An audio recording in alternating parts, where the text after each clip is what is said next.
Tonight, those affected by President Trump's federal funding freeze have a little longer to clear up confusion over the order. A federal judge has temporarily halted it. Earlier today, top Senate Democrat Chuck Schumer sharply criticized the action. This decision is lawless, it's destructive, it's dangerous, it's cruel, it's illegal, and it's unconstitutional. Donald Trump has done a lot of bad things in the last week, but nothing's worse than this. Let's bring in two reporters who know a little bit about all this to discuss it a little more. Nancy Cook, a senior national political correspondent for Bloomberg News, and Julie Grace Brufke is a senior political correspondent for the Daily Beast, joining us from Doral, Florida, where House Republicans are meeting. Okay, so we are witnessing what legal experts are literally calling a nuclear move by a federal judge. A ruling so devastating and so unprecedented that it's causing the complete collapse of Trump's remaining legal defenses after explosive secret recordings surfaced that captured Trump and his top officials directly plotting to obstruct justice, destroy documents, and coerce witnesses in ways that violate multiple court orders and federal laws. These aren't vague conversations that could be interpreted different ways or secondhand accounts from witnesses who might have credibility issues. These are actual audio recordings from private investigators that capture Trump's own voice, giving explicit instructions to staff members to remove and erase incriminating documents, discussing strategies for hiding evidence from prosecutors, and coordinating witness tampering efforts in real time as federal investigations were actively ongoing. When these recordings were played in open court during a dramatic hearing, the reaction was absolutely explosive. Trump's legal team reportedly fell into visible chaos and disarray. The judge immediately ordered emergency sanctions, including contempt citations and threats of pretrial detention for those involved. And legal analysts watching the proceedings started using phrases like game over and the last straw to describe how completely these recordings have destroyed whatever defensive strategies Trump's lawyers were still trying to maintain. The audio evidence is being described as so damning and so clear that it essentially guarantees criminal indictments and makes mounting any serious defense almost impossible. Because when prosecutors can play recordings of the defendant personally directing criminal conduct in his own voice, there's very little that even the most talented defense attorneys can do to create reasonable doubt. But before we go any further, real quick, let's be honest, you can't really trust mainstream media anymore. That's why we built Pump Politics, to bring you real stories, real context, and no corporate spin. If you want to stay ahead of the headlines, join our free newsletter. We'll send the news straight to your inbox every day. Just click the link in the description to join. And if you just want to support what we're doing, join us. Be part of the community that actually cares about the truth. All right, let's get back to the video. Behind occasionally opened, but mostly closed doors about the future as they prepare for some big legislation later this year. Earlier today at the White House, the new press secretary, Caroline Leavitt, defended this federal aid freeze. Let's take a listen to what she had to say. I think this is a very responsible measure. Again, the past 4 years, we've seen the Biden administration spend money like drunken sailors. It's a big reason we've had an inflation crisis in this country. And it's incumbent upon this administration to make sure, again, that every penny is being accounted for honestly. I get the drunken sailor spending bit, but Julie Grace, you're there with all of them in Florida. Is there sufficient support for what they pulled today among congressional Republicans? Well, I've spoken to a number of lawmakers today, and there still seems to be some confusion to the scope of what it's going to affect. And there's definitely some concerns among moderates about what it would do to programs like Medicaid, rural school programs, senior programs. So there are a lot of lawmakers that kind of want answers, but also feel like there need to be spending cuts. So while many of them are optimistic, there are still a lot of questions that they would like answered at this point. I imagine they can sit there and go, these ads write themselves. If you're withholding funding for Meals on Wheels or for school lunch programs or things like that, I mean, there's got to be a real scare among some of them. Does that have the potential to force the president, the White House, to pull back and change course? Well, I think that they just didn't have a ton of answers about all of the programs affected. The specific content of these recordings goes beyond even what many Trump critics expected or alleged, because we're not just hearing Trump making questionable decisions or taking aggressive legal positions.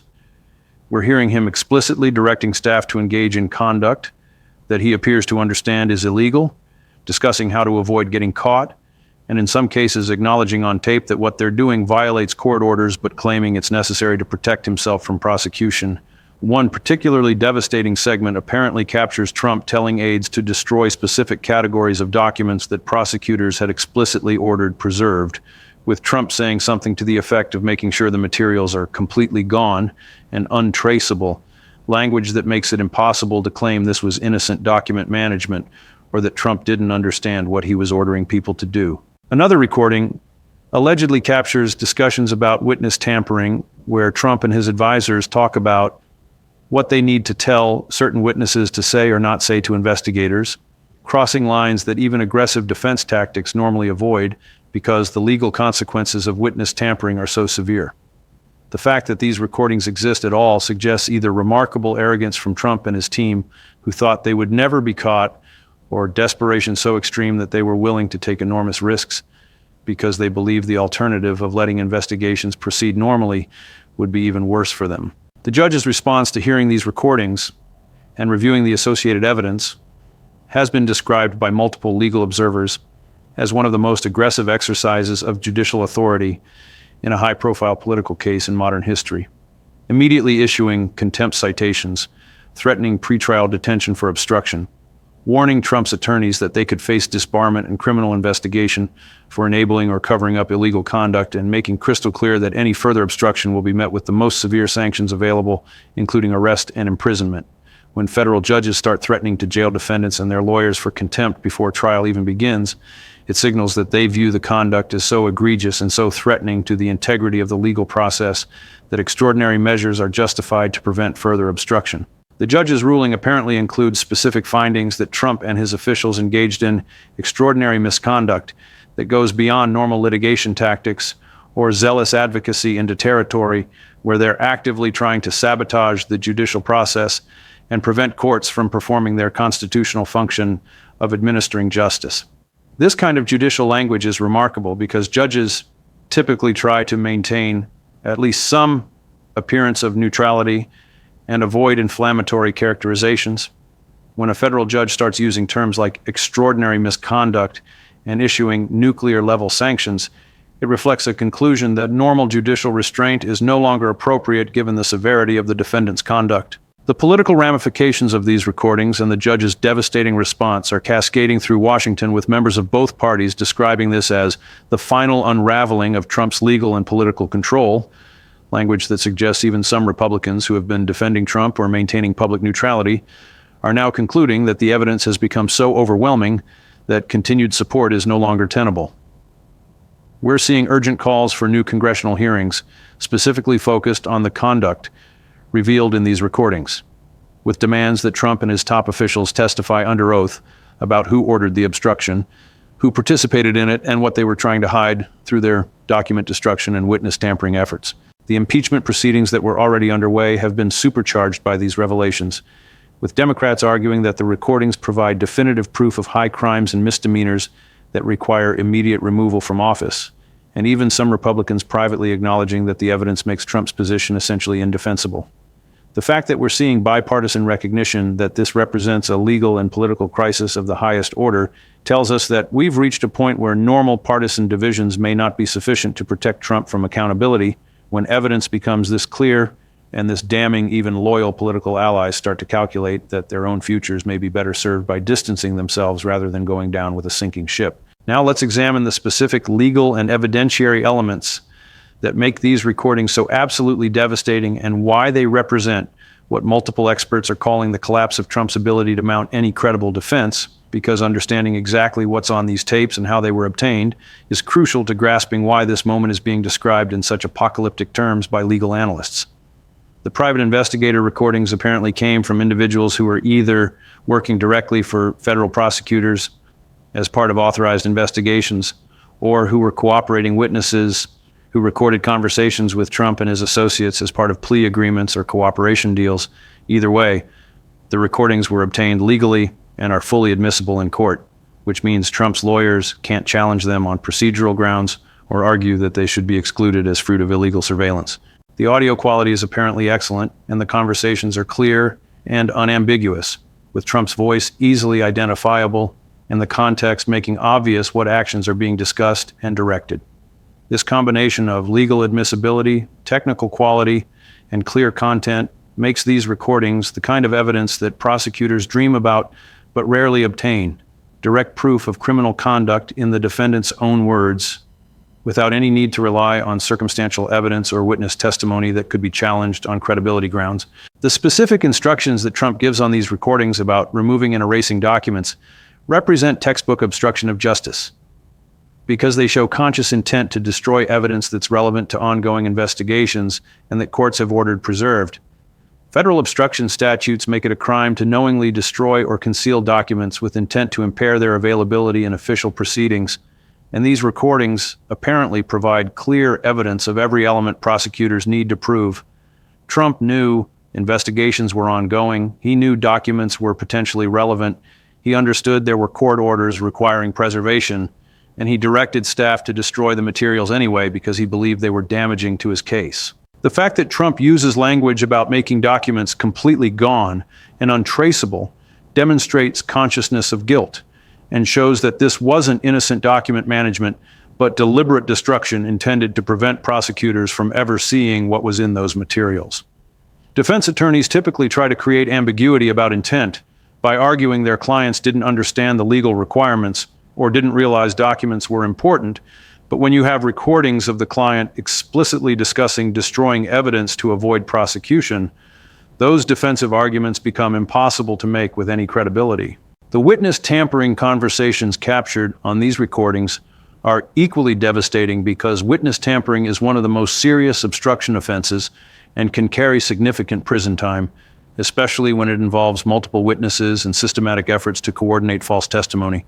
The recordings apparently capture Trump and his advisors discussing specific witnesses who might be problematic for their case, talking about what those witnesses need to say or not say to investigators, and in some instances discussing incentives or threats that could be used to encourage cooperation with Trump's desired narrative. Federal witness tampering statutes make it illegal to corruptly persuade or attempt to persuade witnesses to withhold testimony, alter testimony, or destroy evidence, and the recordings apparently provide clear evidence of exactly this kind of corrupt persuasion. The fact that these conversations happened while investigations were active and while some of the witnesses had already been contacted by prosecutors makes the tampering even more serious, because it shows Trump and his team trying to actively interfere with ongoing investigations rather than just preparing witnesses for potential future testimony. The judge's finding of extraordinary misconduct and the immediate imposition of contempt sanctions reflects a judicial conclusion that Trump's conduct has crossed lines that courts cannot tolerate if the legal system is going to maintain any integrity or functionality. Contempt of court is meant to be used when parties violate court orders or engage in conduct that obstructs the administration of justice, and judges have broad discretion to impose sanctions ranging from fines to imprisonment to ensure compliance and deter future violations.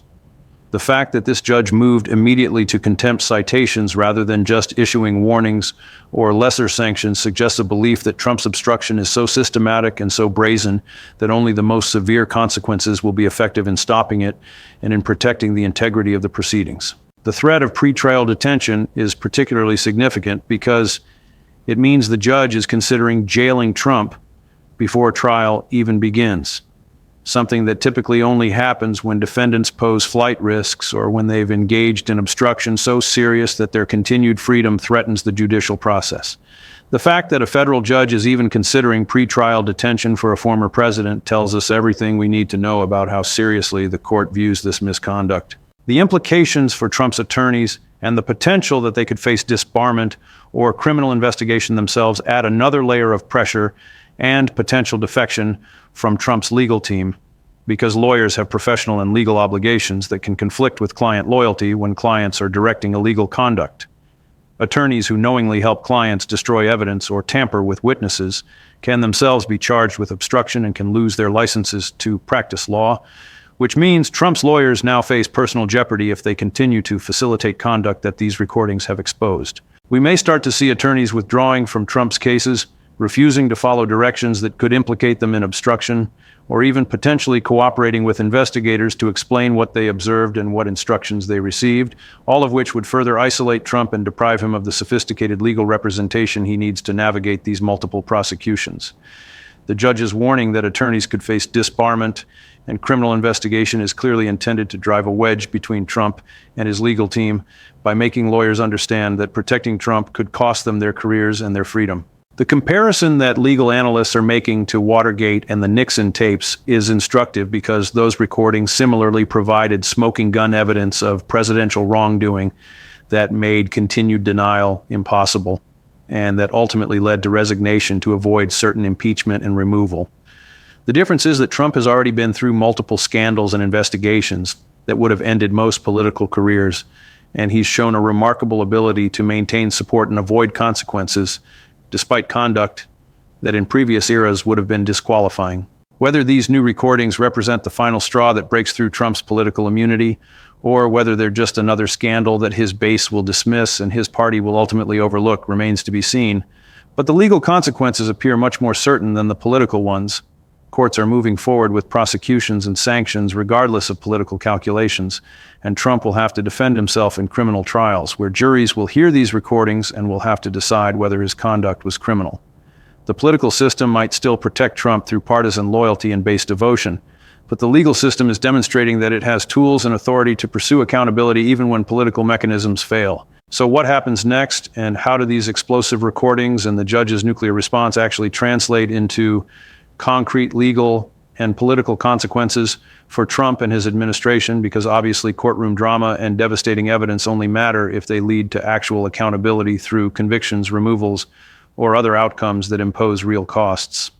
The most immediate legal consequence is that prosecutors can now move forward with obstruction and witness tampering charges with overwhelming evidence that makes conviction highly likely. When you can play recordings of the defendant directing the criminal conduct in his own voice, you've essentially eliminated the hardest part of prosecution, which is proving beyond reasonable doubt what the defendant knew and intended. Grand juries that hear these recordings will almost certainly return indictments. Trial juries that hear them will almost certainly convict, and appeals courts that review them will almost certainly uphold those convictions because the evidence is so direct and so powerful that there's no reasonable basis for acquittal. Trump could be facing multiple additional criminal charges beyond what he was already dealing with. And these new charges, based on the recordings, could carry significant mandatory minimum sentences that mean substantial prison time becomes inevitable upon conviction.